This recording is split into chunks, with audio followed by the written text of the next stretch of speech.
दूजी मामा मेरे को मैनू कहती गलत काम करके आ, मैं नहीं किया, मारती सी मैनू। मैंने तेन गलत काम ते लाया कि मेरी मामा ने। दूसरी मां ने जेडी स्टेप मदर है पहली मां। पापा घर नहीं होंगे। पापा नू जो मैं दादी पापा कुछ नहीं कहता, उल्टा सानू मैनू मारता है। अच्छा मेरी मामा कहती सी जो मैं मरना तो इंज ही रुलना है। ओए अजकल रुला लग गई। कोई बात नहीं सना, कोई बात नहीं। अल्लाह अल्लाह अबू याद नहीं आते? पापा ने दूजी शादी की है, उन्होंने का तो याद करिए। पापा नु नहीं याद करना, बहन भाई याद आते ने। हाँ जी।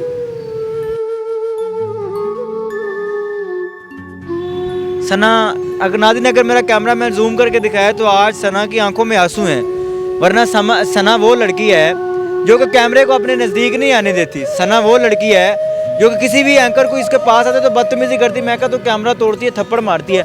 सना आज रो रही हो, बड़ी दुखी हो, बड़ी गमगीन हो, क्या वजह है?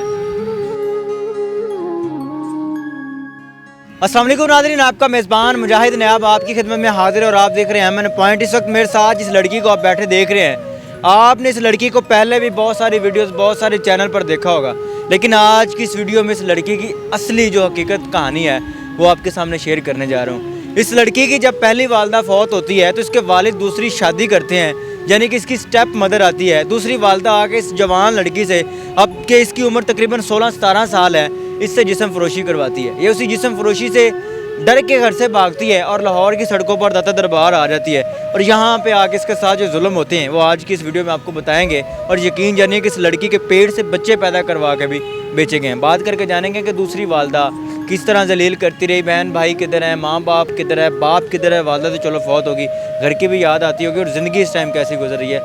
रो रही हो, मोटर रो क्यों रही हो,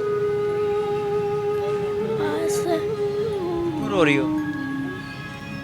याद आ रही है घर की आज? मैं अपनी मामा मेरी याद आ गई। मम्मा याद आ रही है। असली नाम क्या है आपका? सना। सना अगर नादिन अगर मेरा कैमरा मैन जूम करके दिखाया तो आज सना की आंखों में आंसू हैं, वरना सना वो लड़की है जो कि कैमरे को अपने नज़दीक नहीं आने देती। सना वो लड़की है जो कि किसी भी एंकर को इसके पास आते तो बदतमीजी करती, मैं कहा तो कैमरा तोड़ती है, थप्पड़ मारती है। सना आज रो रही हो, बड़ी दुखी हो, बड़ी गमगीन हो, क्या वजह है? बस। मम्मी याद आ रही है? हाँ जी। अबू याद नहीं आते? पापा ने दूजी शादी की है, उन्होंने का तो याद करिए। पापा नु नहीं याद करना, बहन भाई याद आते ने। हाँ जी। सना दरअसल होया की सी, दूसरी तेरी जेड़ी तेरी वालदा किवें फौत होई सी, फिर दूसरी वालदा तेरे कोल की करवा गई? मेरी मामा नू दिल दा अटैक होया सी, पहली मामा नू। ऐसे गल्लों पापा ने दूजी, मेरी मामा दा अपना घर सी फैसलाबाद से आते, पापा ने वेचता दूजी मामा दे पिछे। दूजी मामा मेरे को मैनू कहती गलत काम करके आ, मैं नहीं किया, मारती सी मैनू। मैं फिर बाहर आ गई। पापा नहीं सी रोकदे मेरी बेटी है? पापा भी नाल ले सी। तेरा सगा वालिद नाल रल के जिस्म फरोशी करवांदा सी, ते ओ जेड़ी तेरी अम्मी सी, अपनी सगी तेरी मां सी, प्यार करदी सी तेरे? हाँ जी। याद आंदी है? मेरी मामा कहती सी जो मैं मरना तो इंज ही रुलना है। ओए अजकल रुला लग गई। कोई बात नहीं सना, कोई बात नहीं। अल्लाह ताला हर इंसान का होता है। नाज़रीन मेरे पास अल्फाज नहीं, मैं क्या कहूँ। अब ये लड़की है, वालदा की याद आई है, रो रही है। वालिद ने दूसरी शादी की और वो दूसरी स्टेप मदर है इसकी, वो आके इससे जिस्म फरोशी करवाती है, इसको जिस्म फरोशी के धंधे पर लगाती है, और जब ये नहीं जाती वो इसको मारती थी। इस बात में इस काम में इसका वालिद भी शामिल था। सना किन्ने भैन भरा सी? मेरी पहली मामा च 4 भैन भरा, किन्नियां भैनां सी? 2 भैनां ते 2 भरा। ते लाहौर तू किवें आई है दाता दरबार ते आके किवें निजाम चला? मेरे मामा होनी भी इत्थे आ, ਪਾਪਾ ਪਾਪਾ ਉੱਥੋਂ ਸਾਡਾ ਆਪਣਾ ਘਰ ਵੇਚ ਕੇ ਆ ਗਿਆ ਫੈਸਲਾਬਾਦੋਂ। ਫੈਸਲਾਬਾਦ ਦਾ ਸਾਡਾ ਆਪਣਾ ਘਰ ਸੀ ਰਿਆਤੀ ਮੇਰੀ ਮੰਮਾ ਦਾ, ਪਾਪਾ ਨੇ ਵੇਚਤਾ ਹੈ ਤੇ ਹੁਣ ਉਹਨਾਂ ਨੇ ਇੱਥੇ ਲੈ ਲਿਆ ਕਿਰਾਏ ਤੇ। ਤੇ ਫਿਰ ਤੂੰ ਨੱਸ ਕੇ ਇੱਥੇ ਦਰਬਾਰ ਤੇ ਆ ਗਈ। ਸਨਾ ਤੇ ਦਰਬਾਰ ਤੇ ਕੀ ਹੁੰਦਾ ਹੈ, ਸਹੀ ਸੀ ਦੱਸਣਾ। ਸਾਰਾ ਕੁਝ ਸਾਰਾ ਕੁਝ ਕੀ ਸਾਰਾ ਕੁਝ ਕੀ ਗਲਤ ਕੰਮ, ਨਸ਼ਾ। ਸਨਾ ਤੈਨੂੰ ਗਲਤ ਕੰਮ ਤੇ ਲਾਇਆ ਕਿਨੇ? ਮੇਰੀ ਮੰਮਾ ਨੇ। ਦੂਸਰੀ ਮਾਂ ਨੇ ਜਿਹੜੀ ਸਟੈਪ ਮਦਰ ਹੈ, ਸਤੇਲੀ ਮਾਂ। ਨਸ਼ੇ ਤੇ ਵੀ ਉਹਨੇ ਲਾਇਆ ਸੀ? ਨਸ਼ੇ ਤੇ ਖੁਦ ਲੱਗੀ ਆ। ਆਪੇ ਨਸ਼ੇ ਤੇ ਲੱਗ ਗਈ। ਨਸ਼ੇ ਤੇ ਕਿੰਨੇ ਲਾਇਆ ਸੀ, ਕਿਵੇਂ ਲੱਗੀ? ਖੁਦ ਲੱਗੀ ਆ ਲੋਕਾਂ ਵੱਲ ਵੇਖ ਵੇਖ ਕੇ। ਲੋਕਾਂ ਵੱਲ ਵੇਖ ਵੇਖ ਕੇ। ਸਨਾ ਕਹਿੰਦੇ ਨੇ ਕਿ ਤੂੰ ਤੇਰੇ ਬੱਚੇ ਵੀ ਪੇਟ 'ਚ ਪੈਦਾ ਕਰਾ ਕੇ ਨਾ ਵੇਚੇ ਨੇ, ਇਹ ਗੱਲ ਸੱਚੀ ਹੈ? ਵੇਚੇ ਨਹੀਂ ਆ, ਫੋਨ ਹੋ ਗਏ ਸੀ ਮੈਂ। ਦੂਸਰੀ ਮਾਂ ਨੇ ਕਦੀ ਤੈਨੂੰ ਇਹ ਨਹੀਂ ਕਿਹਾ ਕਿ ਘਰ ਆ ਜਾ, ਵਾਪਸ ਛੱਡ ਦੇ ਸਾਰਾ? ਲੈਣ ਆਈ ਸੀ, ਮੈਂ ਨਹੀਂ, ਆਪ ਨਹੀਂ ਗਈ ਆ। ਕਿਉਂ ਨਹੀਂ ਗਈ? ਮੈਨੂੰ ਕੁੱਟਦੇ ਆ, ਮਾਰਦੇ ਆ, ਗਲਤ ਕੰਮ ਕਰਾਉਂਦੇ ਆ, ਮੈਂ ਨਹੀਂ ਜਾਂਦੀ। ਤੇ ਉਹ ਵੀ ਤੇਰਾ ਗਲਤ ਕੰਮ? ਪਾਪਾ ਘਰ ਨਹੀਂ ਹੁੰਦੇ। ਪਾਪਾ ਨੂੰ ਜਦੋਂ ਮੈਂ ਦੱਸਦੀ, ਪਾਪਾ ਕੁਛ ਨਹੀਂ ਕਹਿੰਦਾ, ਉਲਟਾ ਮੈਨੂੰ ਮਾਰਦਾ ਹੈ। ਅੱਛਾ, ਜਦੋਂ ਤੂੰ ਆਪਣੇ ਅੱਬੂ ਨੂੰ ਦੱਸਣੀ ਹੈ ਕਿ ਜਿਹੜੀ ਦੂਸਰੀ ਮਾਂ ਹੈ, ਸਤੇਲੀ ਮਾਂ, ਮੇਰੇ ਕੋਲ ਗਲਤ ਕੰਮ ਕਰਵਾਉਂਦੀ ਹੈ, ਤੇ ਅੱਬੂ ਉਲਟਾ ਤੈਨੂੰ ਮਾਰਦਾ? ਹਾਂ। ਸਨਾ ਅੱਗੇ ਤੂੰ ਕਹਿ ਰਹੀ ਸੀ ਕਿ ਮੈਂ ਆਪਣੀ ਜ਼ਿੰਦਗੀ ਖਰਾਬ ਕਰ ਰਹੀ ਹੈ, ਰੋ ਰਹੀ ਸੀ। ਜ਼ਿੰਦਗੀ ਹੁਣ ਤੈਨੂੰ ਕੀ ਯਾਦ ਆਉਂਦਾ ਕਿ ਮੈਂ ਆਪਣੀ ਜ਼ਿੰਦਗੀ ਇਸ ਵਜ੍ਹਾ ਤੋਂ ਖਰਾਬ ਕੀਤੀ? ਆਪਣੀ ਮੰਮਾ, ਆਪਣੀ ਵਾਲਦਾ ਕਰਕੇ? ਆਪਣੀ ਮਾਂ ਦੀ ਕਿਹੜੀ ਗੱਲ ਜ਼ਿਆਦਾ ਯਾਦ ਆ?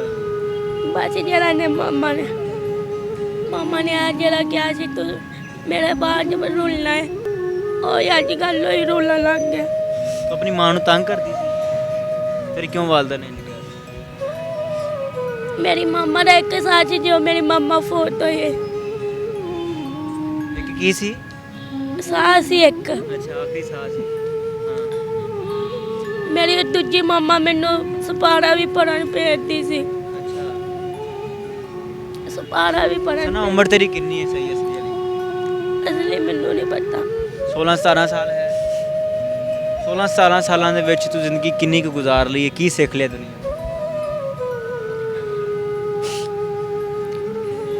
ਕੀ ਸਿੱਖਿਆ ਦੁਨੀਆ ਤੋਂ ਸਨਾ? ਕੁਛ ਨਹੀਂ। ਲੋਕੀ ਤੰਗ ਕਰਦੇ ਨੇ ਇੱਥੇ?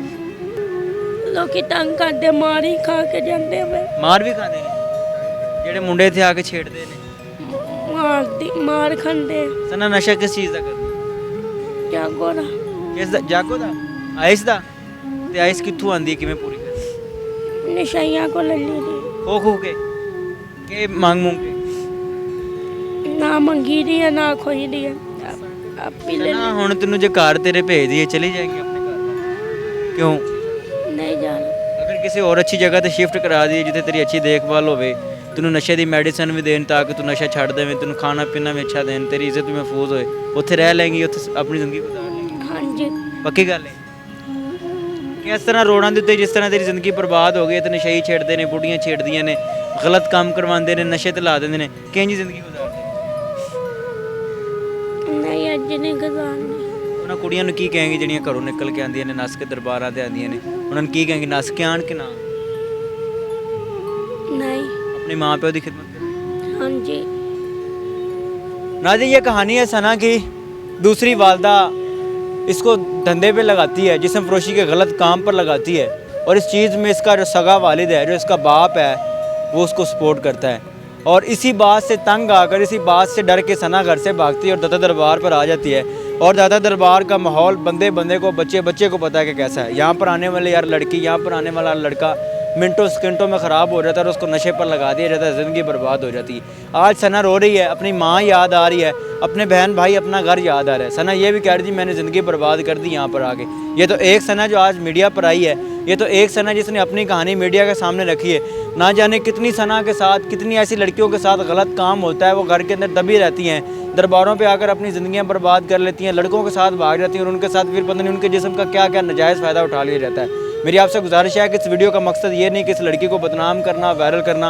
मकसद ये है कि आपको मुआशरे की रियलिटी दिखाएं कि हमारे मुआशरे के अंदर क्या चल रहा है। बेटियां जब घर से भागती हैं, दरबारों पर आती हैं, सड़कों पर आती हैं, या किसी लड़कों के साथ भाग जाती हैं, फिर उनका अंजाम क्या होता है? अंजाम ये होता है। उम्मीद है कि आप इस वीडियो से काफ़ी कुछ सीखेंगे। अपनी कीमती राय का इज़हार ज़रूर कीजिएगा। देखते रहिए एमएन पॉइंट।